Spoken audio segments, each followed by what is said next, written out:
Let's Get Smashed Every Tuesday by Akumokagetsu.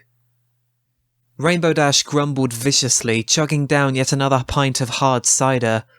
After the night she'd just had, she needed something strong. Especially after Fluttershy had unwisely shown her the letter that Twilight had accidentally sent her by mistake.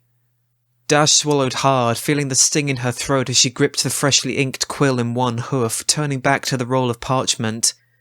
So, Twilight wanted to send mean letters describing the stupidity of Equestria's finest Pegasi, did she? So be it, Dash bellowed aloud, scribbling mightily in her barely lit room, using her one free hoof to pour more cider into the same mug she'd been using all night.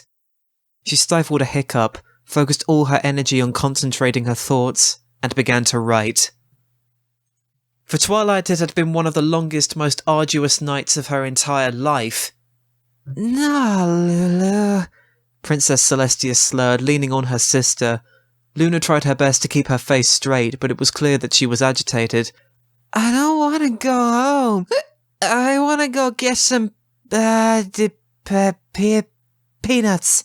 "Good night, Celestia," Twilight deadpanned, turning on the spot and marching into her home, leaving the very angry Princess of the Night alone with her now vomiting elder sister.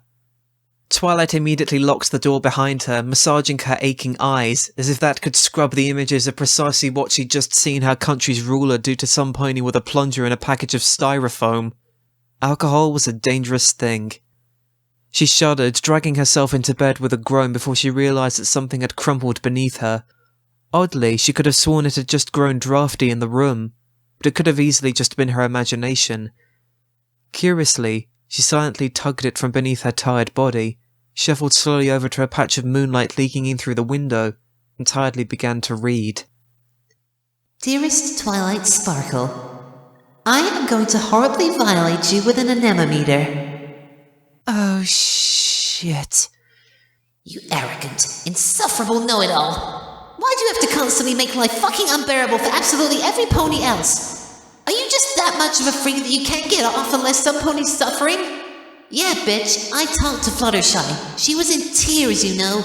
And guess what? You can keep the goddamn rotator. As a matter of fact, that's going the same place the anemometer is.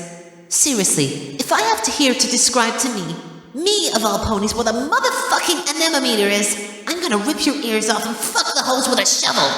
I am a Pegasus, bitch. I know more about fucking weather than you give me credit for. Just because you read a couple of books on weather patterns doesn't make you fucking qualified to dictate how Equestria's precipitation is measured. Every pony is so sick of you shoving your metaphorical knowledge dick down our throats, lording you superior education over every pony else. Every time I see you, I just want to pull the stick out of your ass and jam it into your eye socket. And don't even get me started on your whole special profiling shit. How dare you? How dare you insinuate the possessing wings indicates any manner of mental incompetence? You blithering, underqualified, glorified secretary! Yeah, looks like your pal Spike's not the only one that's got their majors in Cloudsdale. Surprise, bitch! Do you have any idea just how fucked up Fluttershy is now? Actually, I take that back. Flutters was pretty much a sadomasochistic basket case before, but you just made her feel fucking terrible about it! Good going, asshole! See, I actually liked Fluttershy. If I'd have known that you were in a motherfucking relationship with her, I wouldn't have let you talk me into doing the greatest booze run of the century! They're still looking for Derpy's kid! Also, I kind of stopped by your tree, house, library thing. Yeah, that's how come this here letter looks like it was written by Spike. I'll give you a hint. She just seemed to be a goddamn retard. You know, just like every Pegasus in Equestria.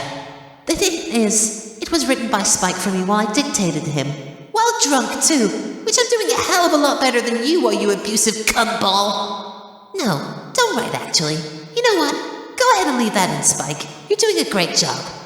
But seriously, take that thing off your head. You're not a unicorn. Where was I? Right. Fuck you, Twilight Sparkle! Do I even have to tell you how badly you fucked up Pinkie Pie? She went on a motherfucking candy spree at 3 in the goddamn morning. 3 o'clock in the mother-cunting morning. I sure am fucking glad that I stopped by the cake's place first, because I don't know when any pony would have peeled them from the ceiling. Fucking hell, that was a lot of duct tape. Be glad that I haven't brought Applejack along to beat some sense into you, because last time I heard, Fluttershy said that your little letter gave her grandmother a stroke. Is that funny? Is that funny to you now, bitch? What? No, stop laughing, Spike. That's seriously not funny. And take that thing off your head! It's starting to creep me out a little. Oh, floppy. Yeah, I know I lost my train of thought again. I am a little buzzed right now. Well, a lot. I'm fucking hammered. Speaking of which, Spike, do you have any hammers around here? No, I'm just gonna use it with the anemometer. Geez, that is hard to say when you're smashed. Alright, I almost forgot. Thanks. A power drill? Really, Twilight? That's the fucking best that you can come up with? Threatening to rape me in the ear with a power drill? That is so unimaginative. Well, I hope your day out was fun, because the time you're done reading this, I'm gonna be shoving that power drill through your anus and out your nose!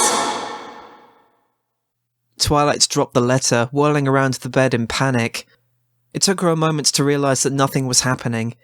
It wasn't until she managed to light up the room to discover Spike and Rainbow Dash snoring quietly in Spike's basket that she discovered the hole in the roof.